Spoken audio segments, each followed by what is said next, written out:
네, 귀한 찬양 감사합니다. 교회가 계속해서 리모델링 작업을 진행하고 있습니다. 아마 7월 첫 주쯤 되어야 모든 공사가 이제 마쳐질 거라고 말씀을 합니다. 우리 공사가 끝날 때까지 안전사고 없이 잘 마무리될 수 있도록 계속해서 기도해 주시면 감사하겠습니다. 오늘 우리 학교에서의 말씀을 통해서 무너뜨리고 우리 다시 세우시는 하나님에 대한 그 말씀을 잠시 나누려고 합니다. 어느 시골 마을에 100년이 훌쩍 넘은 교회가 있었습니다. 그 교회는 수많은 눈물과 기도로 지탱되어 온 시간들을 늘 자랑하며 세워졌습니다.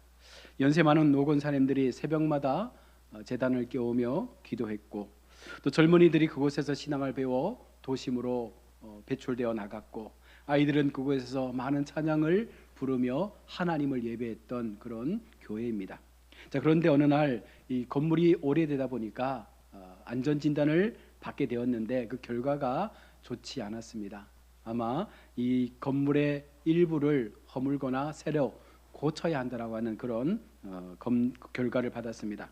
성도들은 조금 마음에 좀 충격이 있었습니다. 어떻게 이 교회를 우리가 허물 수 있을까? 이곳에 교회를 허물고 다시 지을 수 있을까? 여러 가지 많은 생각들이 있었습니다. 부모님들의 눈물로 쌓아진 교회였는데 오랜 시간 동안 우리가 이 교회를 지켜왔는데 이 교회를 허문다면 우리가 다시 지을 수 있는 여력이 있을까? 그러나 결국은 이 안전 문제 때문에 교회 건물을 철거하게 되었습니다. 십자가 첨탑이 내려오고 벽이 무너지고 예배당 천정이 뜯겨 나가기 시작합니다. 성도들은 이것을 보면서 눈물을 흘리기도 했고, 어떤 성도들은 그 자리에 앉아서 하나님 앞에 기도를 하기도 했습니다. 이렇게 말합니다. 하나님, 왜 이런 일을 우리 교회에 허락하십니까? 많은 성도들은 이와 같은 상황에 대해서 조금은 의아하다라고 하는 마음을 갖게 되었습니다. 그때 목사님이 이렇게 말합니다. 하나님은 건물을 무너뜨리는 것이 아니라 우리를 새롭게 세우시는 것입니다. 교회가 무너지는 것이 아니라 그 교회를 통해서 다시 한번 성도들의 마음을 세우시고 그 100년이 넘는 그 역사의 전통을 통해서 또 한번 그곳에 하나님의 일들이 어떻게 시작되는지를 하나님께서는 우리 가운데 알려주실 것입니다 라고 목사님이 말씀을 했습니다. 여러분, 교회 리모델링이나 건축의 시간은 단순히 그냥 건물을 고치는 시간이 아니라 어쩌면 우리 성도 개개인의 마음 하나하나를 새롭게 하나님 앞에 다시 세우는 그런 시간들이 되어져야 할 것입니다.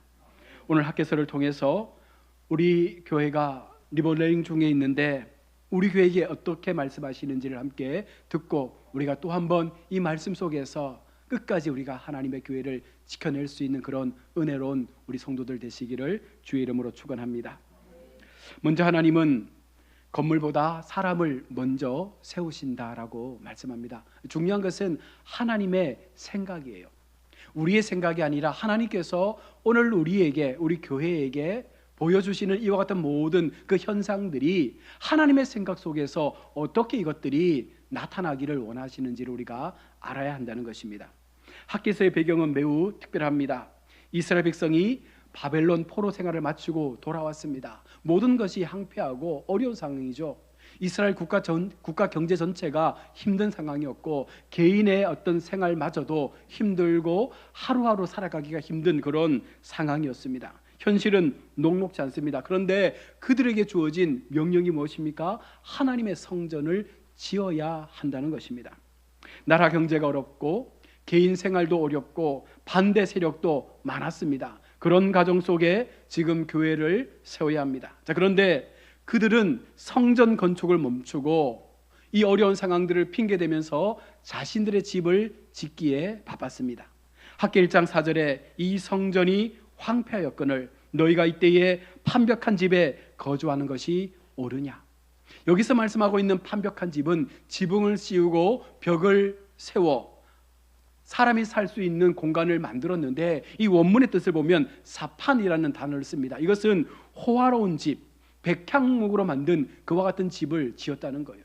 하나님의 성전은 피폐져 있는데 너희는 이 판벽한 집에 머물면서 하나님의 성전을 너희가 외면하고 있느냐? 지금 하나님은 그들에게 말씀하고 있는 것입니다. 여기서 중요한 것은 건물이 아니죠. 하나님께서 우리 가운데 외형적인 건물을 지으라고 말씀한 것도 있지만 그 중심을 우리가 봐야 합니다. 하나님께서 성전보다 우리의 신앙의 삶의 우선순위가 어디에 있는지를 지금 묻고 있는 거예요. 너희가 너희의 마음 가운데 하나님이 머물 수 있는 성전 짓기에 너희가 온 힘을 다하고 있느냐? 아니면 너희가 세상에서 거주할 수 있는 아름다운 너희의 삶의 그 평화로움을 지키기 위해서 그와 같은 집을 짓고 있느냐? 지금 그것을 묻고 있는 것입니다. 하나님은 무너진 건물이 아니라 무너진 우리의 마음을 보고 있습니다. 오늘 우리도 마찬가지입니다. 교회 공사가 시작되면 사실은 불편한 것이 많습니다. 재정적으로 어렵습니다. 예배 장소의 불편함도 있습니다. 소음과 분진도 발생합니다. 냉난방의 불편함도 있습니다. 그때 우리 마음속에 이런 생각들이 일어나는 거예요. 왜 하필 지금 이런 일을 해야 하는가? 돈이 너무 많이 들어가는데, 지금도 여전히 재정적인 어려움이 있는데 왜 이렇게까지 해야 되느냐? 여러 가지 많은 불만의 이야기들도 나올 수 있습니다. 하나님은 그 순간 우리의 마음을 살피십니다. 공사는 벽을 고치는 일이지만 하나님은 믿음을 고치시고 있습니다.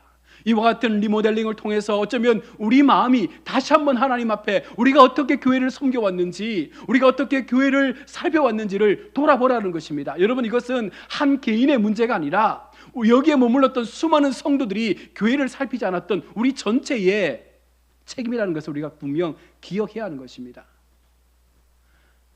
어느 목사님, 어느 장로님의 문제가 아니에요. 여기에 함께 예배했던 우리 모든 믿음의 공동체가 교회가 이만큼 무너질 정도로 나빠 있는데 아무도 살피지 않았다는 것입니다. 누가 진짜로 교회를 생각하고 있는지를 하나님은 이와 같은 마음을 통해서 보고 있는 것입니다. 다음으로 하나님은 불편함 속에서 공동체가 하나 되기를 원하시고 있습니다. 느헤미야가 예루살렘 성벽을 재건할 때 우리가 알고 있는 것처럼 성벽은 무너졌고 사람들은 낙심해 있습니다. 그런데 느헤미야가 하나님께 지혜를 받아 놀라운 이 시공 방법을 진행하잖아요. 어떻게 합니까? 각 가정이 각 집에 있는 그 앞에 있는 성벽을 수리하도록 맡겨주는 거예요. 자신이 살고 있는 집 앞에 있는 그 할당된 분량을 감당하도록 한 것입니다. 어떤 사람은 돌을 나르고, 어떤 사람은 흙을 짊어매고 그것을 붓고, 또 어떤 사람은 문을 만들고, 저마다에게 주어진 그 환경과 상황 속에서 성벽 재건의 역사가 이루어진 것입니다. 여러분, 서로 다른 일을 했지만 목적은 하나였다는 것이죠. 여러분, 우리가 교회를 세우면서 우리에게도 그런 마음이 있어야 됩니다. 교회를 세우는 일에 저마다가 가지고 있는 형편이 다릅니다. 그러나 한 가지의 목적이에요. 이것이 하나님 앞에 영광이 되어야 되는가? 여러분, 이것이 하나님 앞에 영광된 모습으로 교회가 세워지기 위해서 우리가 마음을 합하고 있는가? 여러분, 그것이 분명치 않으면 우리는 교회를 세워가면서 계속해서 마음 가운데 어려움을 겪을 수밖에 없다는 것입니다. 어제 아내와 말씀 암송 가정 예배를 드리면서 묵상을 하는 가운데 아내가 이렇게 말을 하더라고요.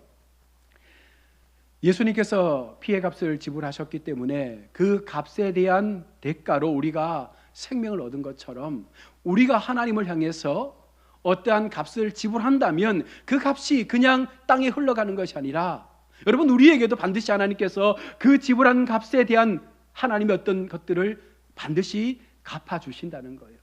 우리는 값없이 그냥 받으려고만 한다는 것입니다. 하나님 앞에 우리가 할 수 있는 최선 이 정도면 된다라고 말할 수도 있습니다. 그러나 정말 하나님께서 원하시는 우리가 하나님을 향해서 제공해야 될 그 값이 어느 선까지인지를 분명 고민해야 되죠. 어제 교회를 청소하면서 아내가 저보다 믿음이 좋은 것 같아요. 저한테 이렇게 넌지시 말을 해요. 교회가 여전히 재정이 좀 많이 부족하고 아마 지금 우리가 대출 받은 금액에서도 조금 더 돈이 더 들어갈 것 같습니다. 그래서 공사에 대한 여러 가지 많은 어려움들이 있어서 아내가 제게 이렇게 말하는 거예요. 교회가 넣어주는 퇴직금을 좀 정리해서 그걸로 건축을 좀 마무리하면 안 좋겠냐, 그렇게 저한테 물었습니다. 제가 대답을 안 했습니다. 물론 그렇게 하면 좋겠죠.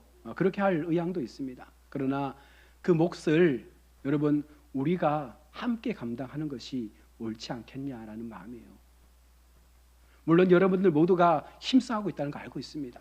최선을 다해서 하고 있는 것도 알고 있습니다. 그러나 여러분, 상황이 변하면 우리가 해야 될 목도 변할 수밖에 없는 거예요. 그래서 저는 사실은 참 이 설교가 무겁습니다. 어렵고.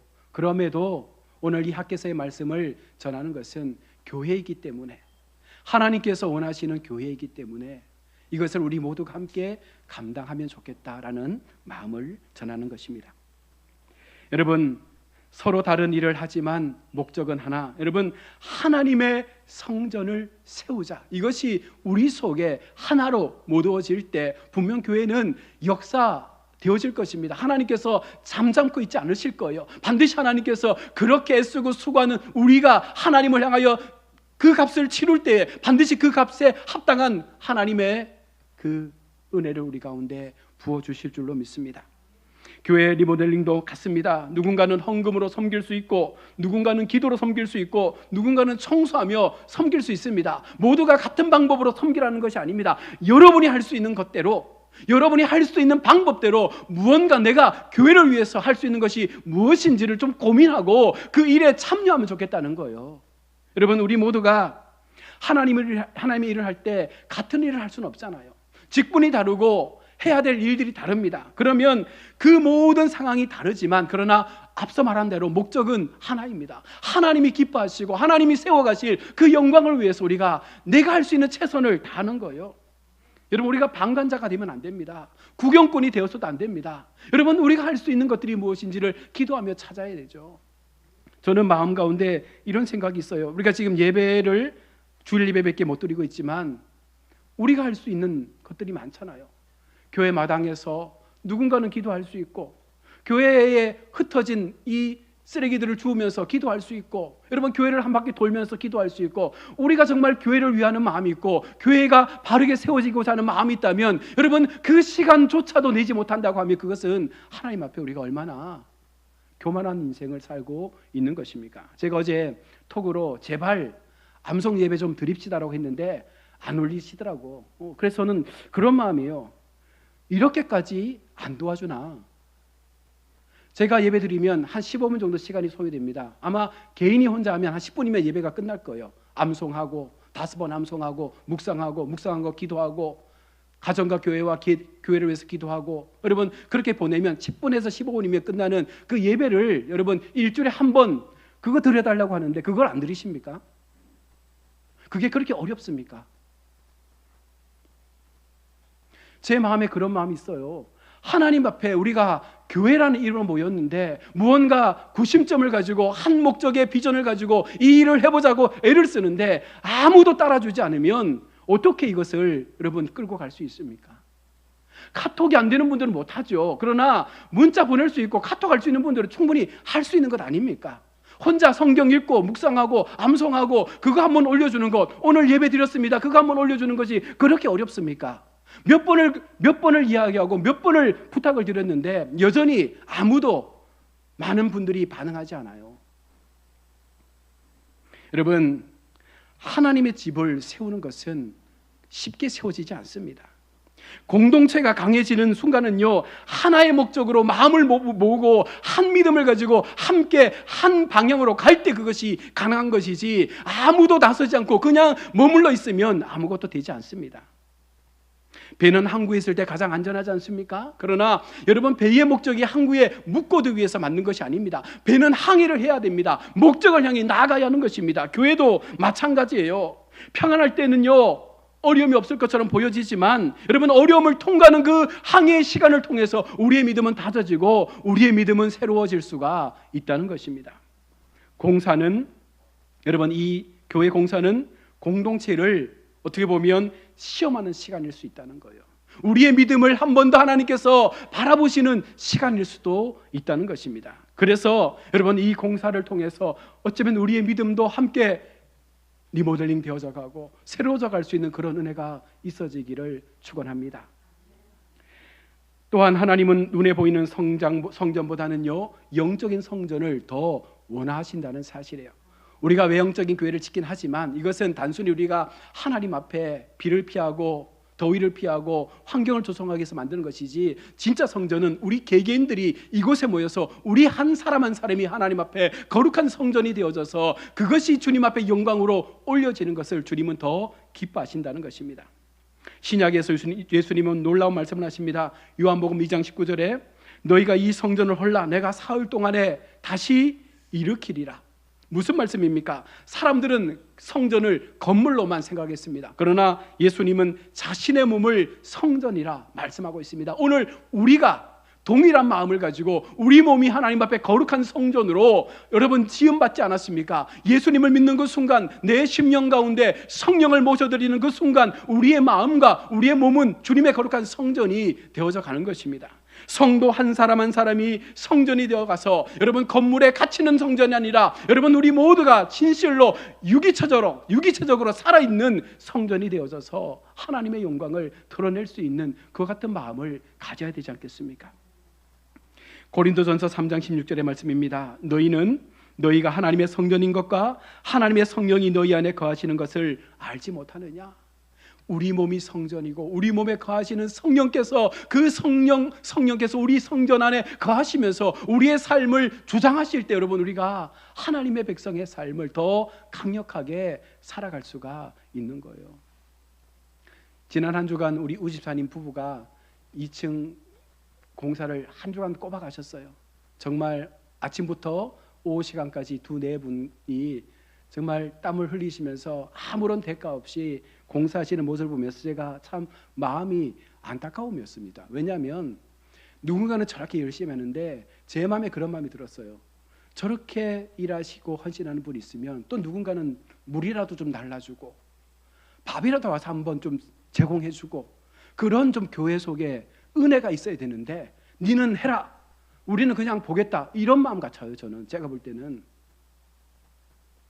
저렇게 애쓰고 교회를 위해서 뭔가 하려고 할 때 정말 마음이 있다면 교회에 마음이 있다면 여러분 빵이라도 우유라도 음료수라도 좀 사갖고 와서 힘드시죠? 이거 좀 드시고 하세요. 여러분 그런 분들이 없더라는 거예요. 이게 교회입니까? 교회가 지어져 가는데 관심이 없어요. 그냥 되는가 보다 그냥 지어져 가는가 보다 그런 마음밖에 없는 것 같습니다. 여러분 이래서는 안 된다는 것입니다. 어느 한 사람이 맡아서 할 문제가 아니라 우리 모두가 같은 마음을 가져야 돼요. 우리 모두가 같은 마음으로 교회를 지어가고자 하는 마음을 가져야 교회가 그래도 세워질까 말까 하는데 너무나 우리가 무관심하게 그냥 방관하고 있는 것 같아서 참 마음이 힘들었습니다. 평안할 때보다 여러분 어려움을 통과할 때 우리의 믿음은 더 단단해집니다. 연단의 과정이 있어야 우리의 믿음이 확인되는 거예요. 하나님은 우리가 영적인 성전을 세우기를 원하십니다. 교회가 아름답게 만들어지는 것도 중요하지만 더 아름다운 것은 우리의 마음, 우리의 신앙, 우리의 믿음이 리모델링 되어져서 정말 하나님이 기뻐하실 수 있는 그런 모습으로 우리가 하나님 앞에 섰으면 좋겠습니다. 하나님이 원하시는 리모델링이 무엇입니까? 낡은 원망을 제거하고 낡은 상처를 제거하고 낡은 습관을 제거하고 다시금 기도하고 다시금 예배하고 다시금 하나님 앞에 사명을 붙잡고 교회를 위하여 헌신할 수 있는 그 믿음의 연합들이 우리 교회 속에 일어나야 한다는 것입니다. 건물만 세워지고 여러분 사람은 그대로라면 이게 무슨 의미가 있겠습니까? 건물은 잘 만들어졌는데 그 속에서 예배하는 사람들이 변하는 것이 없어요. 그 늘 똑같아요. 늘 그냥 그 자리에 머물면서 아무런 변화를 원하지 않습니다. 그것은 하나님이 기뻐하는 것이 아닙니다. 또한 하나님의 영광은 공사 이후가 아니라 공사하는 과정 속에 나타난다는 것입니다. 많은 사람들은 말합니다. 공사가 끝나면 교회가 변화되겠지. 공사가 끝나면 교회에 새로운 어떤 변화들이 일어나겠지. 여러분 중요한 것은 완공 후의 역사가 일어나는 것이 아니라 이것이 과정되는 과정 속에 하나님은 그 영광을 드러내는 줄로 믿습니다. 공사 중에도 하나님은 반드시 역사한다는 것입니다. 학기 2장 9절에 이 성전의 나중 영광이 이전 영광보다 크리라.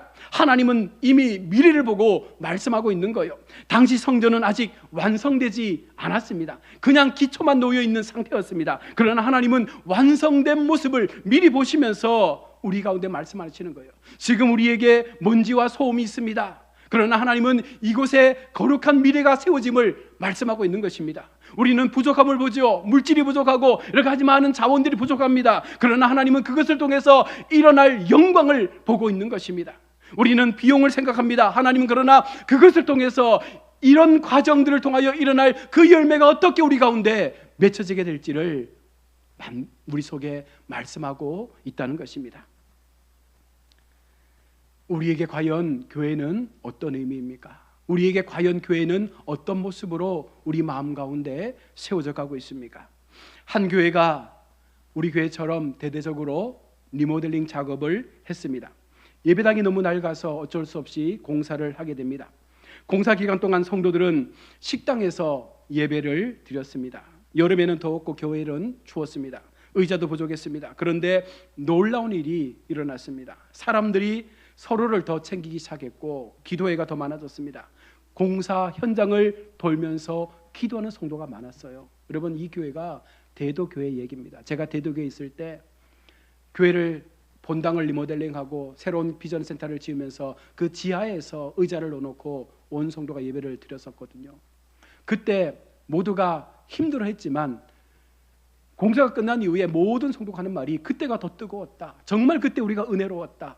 비좁게 모여서 땀 흘리면서 찬양하고 기도하고 그 속에서 부르셨던 그 하나님의 은혜가 우리 교회를 지었다라고 그들은 고백하고 있습니다. 처음에는 건물을 고치기 시작했는데 나중에는 성도들의 마음이 고쳐지기 시작된 것입니다. 완공 때 장로님 한 분이 이렇게 고백합니다. 새 예배당보다 더 감사한 것은 새로워진 우리의 마음입니다.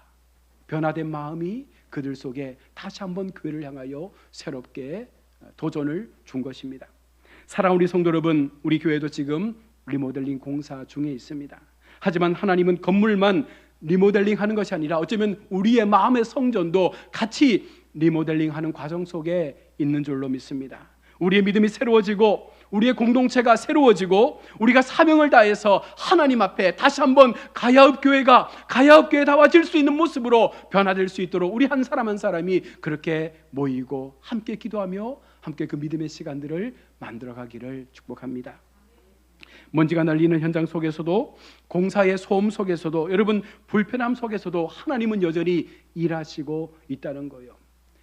여러분, 가장 중요한 고백은 이 공사가 끝났을 때 이 모든 것이 하나님의 은혜로 이루어졌습니다라고 하는 그 모든 고백이 우리의 입술을 통하여 하나님 앞에 올려지기를 원합니다. 오늘 이 말씀을 함께 붙잡읍시다. 학개서 2장 4절에 너희는 강할지어다 일할지어다 내가 너희와 함께하노라 만군의 여호와의 말이니라. 너희는 강할지라 일할지라. 왜? 하나님께서 너희와 함께 하실 것임을 우리 가운데 약속하고 있다는 것입니다. 하나님은 말씀합니다. 공사가 끝난 후에 내가 너희와 함께 하겠다가 아닙니다. 공사가 진행되어지는 이 과정 속에 내가 너희와 함께 하겠다라고 말씀합니다. 우리에게 필요한 것은 우리의 연약한 믿음을 회복하는 것입니다. 의심과 불안, 염려와 근심, 재정적인 어려움에 우리가 고민하고 힘들어하는 그런 상황들이 아니라 어쩌면 그 상황을 넘어서 하나님 앞에 더 기도하며 하나님께서 일하시는 그 역사를 우리 교회 속에 나타내어 주실 것을 우리가 함께 마음을 다하여 구할 수 있다면 하나님은 분명 이 모든 어려움의 시간들을 분명히 우리가 이겨낼 수 있도록 그 환경들을 열어가실 줄로 믿습니다. 그러므로 낙심하지 말고 불평보다 기도를 선택하고 염려보다 여러분 믿음을 선택하고 하나님께서 이 시간을 통해 교회와 성도들을 더욱더 아름답게 세워가실 수 있는 그런 마음들이 우리 속에 회복되어지기를 축복합니다. 하나님이 세우신 교회입니다. 하나님께서 핏값 주고 세우신 교회입니다. 허물어도 하나님께서 허무실 것이고 세우셔도 하나님께서 세우실 것입니다. 우리는 그저 믿음으로 하나님을 바라보고 하나님의 주신 그 사명 앞에 충실하게 하루하루의 삶을 살아간다면 여러분 그 속에 놀라운 은혜들이 나타나게 될 줄로 믿습니다. 그 믿음으로 여러분 마지막까지 우리가 이 리모델링 공사의 모든 시간들을 함께 참여하며 우리가 동역하는 우리 복된 성도들 다 되시기를 주의 이름으로 축원합니다. 아멘. 하나님 은혜를 감사합니다. 교회 리모델링의 모든 과정을 주님의 손에 맡깁니다. 건물만 새로워지는 것이 아니라 우리의 믿음과 우리 믿음의 공동체가 새로워지고 불편함 속에서도 우리가 감사를 배우게 하시고 이 과정을 통해서 하나님께서 받으실 영광을 우리 모두가 온전히 바라볼 수 있는 영적 은혜를 허락하여 주옵소서. 예수님의 이름으로 기도드립니다. 아멘.